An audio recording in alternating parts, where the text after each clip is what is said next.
दोस्तों, क्या आपको आज सुबह का हमारा प्री मार्केट एनालिसिस याद है? हमने साफ शब्दों में कुछ संभावनाओं की बात की थी, खासकर ये कि ओपनिंग के समय गिफ्ट निफ्टी का हरा रंग देखकर जल्दबाजी में लॉन्ग बाय पोजीशन लेने से बचना चाहिए। और बिल्कुल वैसा ही हुआ। मार्केट ने लगभग 24,417 के आसपास हाई बनाया और उसके बाद एक शार्प प्रेशर देखने को भी मिला।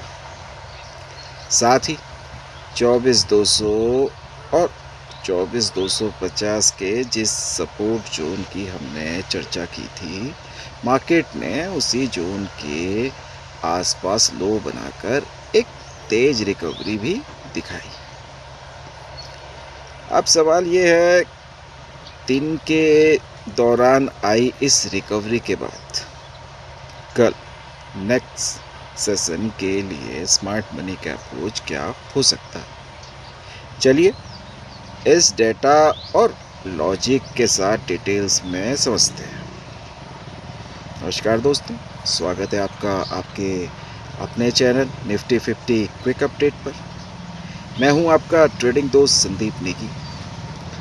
यहाँ हम मार्केट को आसान भाषा में समझते हैं ताकि ट्रेडर नया हो या एक्सपीरियंस वाला अपने डिसीजन को बेहतर बना सके। शुरू करने से पहले एक ज़रूरी बात, हमेशा की तरह ये वीडियो केवल एजुकेशन पर्पस के लिए है। मैं सेबी रजिस्टर्ड एडवाइज़र नहीं।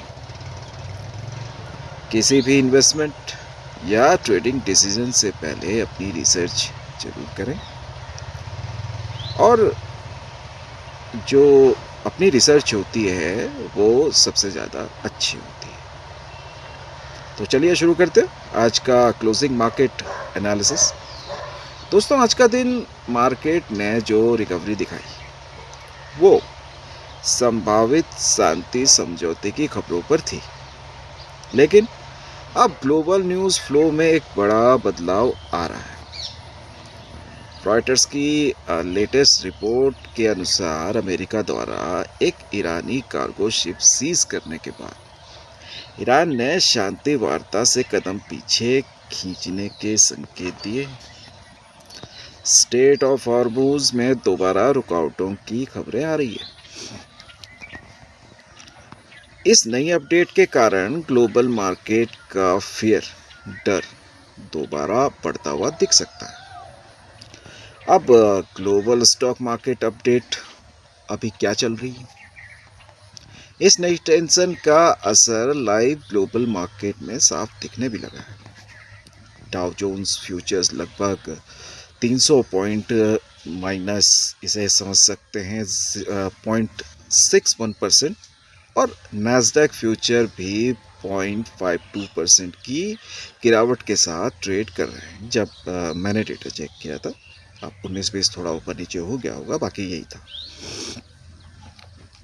अब यूरोपीय मार्केट फिट्जी डैक्स भी लाल निशान में आ गए, यानी ग्लोबल क्यूज की अगर बात करें अब वापस कॉशियस टू नेगेटिव जोन की तरफ शिफ्ट होते दिख रहे हैं। फिलहाल गिफ्ट निफ्टी फिलहाल इन ग्लोबल खबरों को एडजस्ट कर रहा है और लगभग 24,322 के आसपास दबाव में भी दिख रहा है।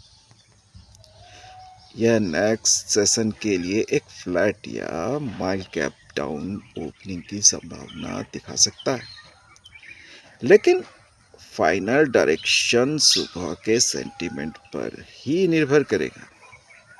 पैसा कहाँ जा रहा है? अब मैक्रो साइट पर डेटा बहुत तेजी से बदला है। क्रूड ऑयल स्पाइक, शांति वार्ता रुकने की खबर से ब्रांड क्रूड तुरंत 5% उछलकर वापस 94-95 के करीब पहुंच गया है। अब आपको पता है ये भारतीय बाजारों के लिए एक बड़ा प्रेशर पॉइंट हो सकता है। अब डॉलर इंडेक्स करीब 98.17 भी मजबूत बना हुआ, जो रिस्क से बचने यानी रिस्क ऑफ का संकेत देता है। अब सेक्टर वाइज कल के लिए कुछ जरूरी अपडेट। जो private bank Q4 HDFC, ICICI और यस बैंक के रिजल्ट में एक चीज कॉमन, क्रेडिट कास्ट कम हुई है, लेकिन मार्जिन पर दबाव दिख रहा है।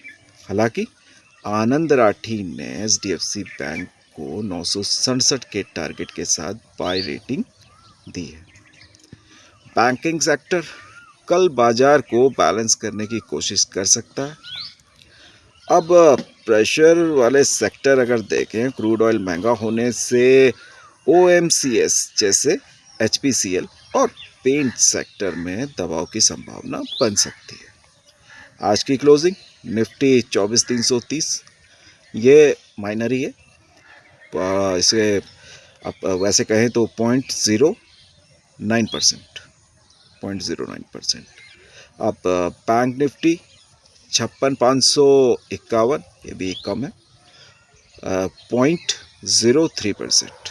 नेक्स्ट सेशन के लिए क्रूड ऑयल और US फ्यूचर की गिरावट को देखते हुए बाजार में ऊपरी स्तरों से फिर से दबाव या गैप डाउन ओपनिंग की संभावना बन सकती है।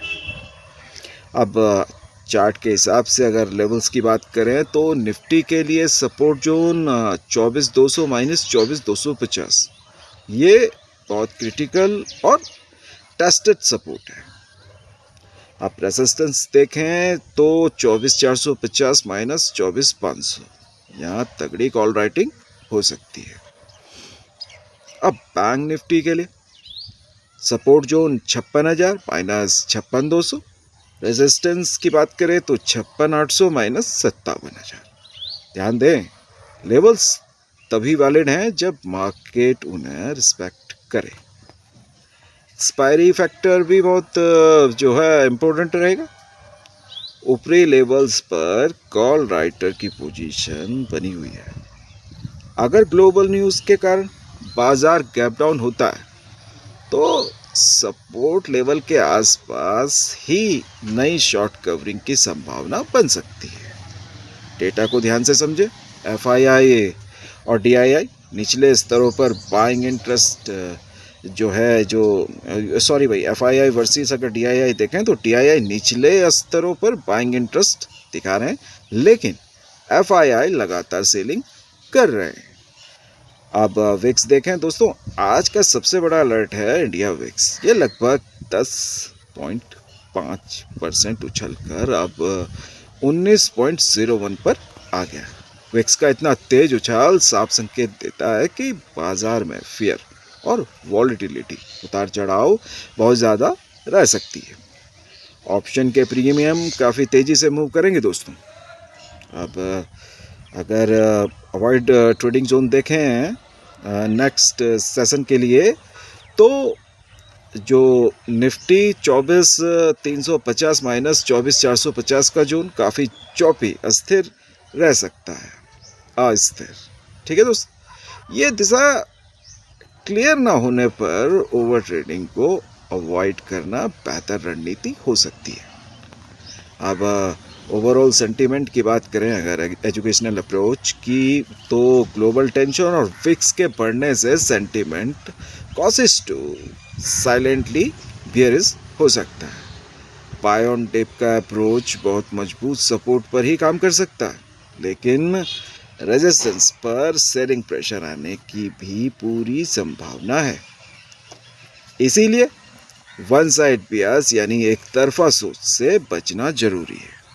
कल के लिए हमारा ट्रेडिंग अप्रोच बहुत क्लियर होना चाहिए। गैप अप या गैप डाउन ओपनिंग में तुरंत हड़बड़ी में एंट्री करने से बचें। कंफर्मेशन बेस्ड ट्रेडिंग करें।